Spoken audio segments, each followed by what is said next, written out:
হামজা চৌধুরীর বাংলাদেশ জার্সিতে দুর্দান্ত অভিষেকের পর থেকেই বাংলাদেশ ফুটবলে দর্শকদের আগ্রহ বেড়েছে।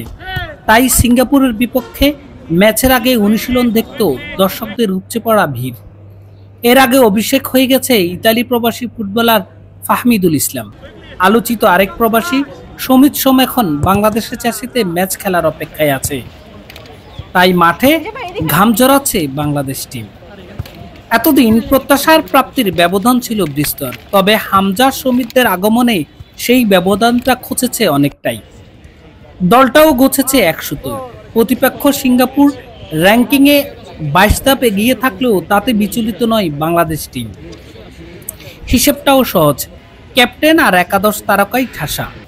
কাকে রেখে কাকে খেলাবেন সেই মধুর যন্ত্রণায় একমাত্র অস্বস্তির নাম আক্রমণ ভাগ।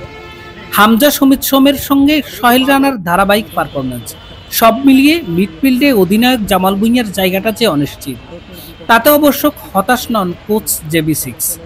সতীর্থদের কাছে জানিয়ে রাখলেন জয়ের আবদার। সি গ্রুপে এই মুহূর্তে 4 দলের পয়েন্ট টেবিল সমানে সমান।